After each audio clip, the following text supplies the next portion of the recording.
के शिमला कहलाने वाले खूबसूरत पर्यटन स्थल मैनपाट में बॉक्साइट प्लांट स्थापित किए जाने की तैयारियां चल रही है, लेकिन प्लांट शुरू होने से पहले ही ग्रामकंड राजा के ग्रामीणों ने खुलकर विरोध शुरू कर दिया। इस दौरान जन सुनवाई के लिए लगाए गए टेंट को लोगों ने उखाड़ दिया। जिला पंचायत सदस्य रतनी नाग के नेतृत्व में लोगों ने विरोध किया। स्थानीय लोगों ने कहा कि मैनपाट का पर्यावरण खदान की वजह से खराब हो रहा है, अब कोई भी नया माइंस नहीं खुलने देंगे। इस मामले पर छत्तीसगढ़ के पूर्व उप मुख्यमंत्री टीएस सिंहदेव का भी बयान सामने आया है। उन्होंने स्पष्ट कहा कि निजी जमीन पर लगने वाले किसी भी प्लांट के लिए 80% ग्रामीणों की सहमति अनिवार्य है। सरकारी जमीन पर प्लांट लगाने के लिए कम से कम 70% ग्रामीणों की सहमति जरूरी होती है।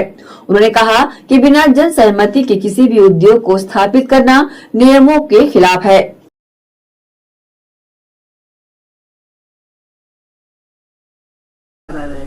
इसमें भूमि स्वामी जो है वो उनकी क्या इच्छा है, वो जमीन अपनी देना चाहते हैं, नहीं देना चाहते हैं, कितनी संख्या में देना चाहते हैं। देश का कानून है कि यदि निजी प्लांट है तो कम से कम 80% भूमि स्वामियों की सहमति होनी चाहिए, तब वो माइनिंग में जाएगा। अगर सरकारी उपक्रम है तो 70% ग्रामवासियों का, जिनकी जमीन जा रही है, उनकी सहमति होनी चाहिए कि वो जमीन देना चाह रहे हैं। तो ये सारी बातों की पूर्ति होने के बाद ही यदि जमीन के मालिक हैं वो देना चाहते हैं तो कोई आपत्ति नहीं कर सकता। लेकिन अगर नहीं देना चाहते हैं और उनके ऊपर दबाव डाला जा रहा है, जल स्तर पे बॉक्साइट की माइनिंग से फर्क पड़ेगा ही, क्योंकि बॉक्साइट की जो प्राकृतिक गुणात्मकता है वो पानी को खींचने की है।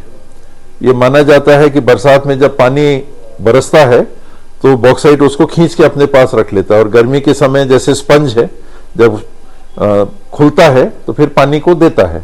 अभी वो खुल रहा है, गर्मी में सिकुड़ेगा तो पानी को देगा, और वहीं से पानी की भूमिगत जलधाराएं बनती है और नदी नालों में पानी जाता है। माइनिंग से ये सारी प्रक्रिया प्रभावित होती है।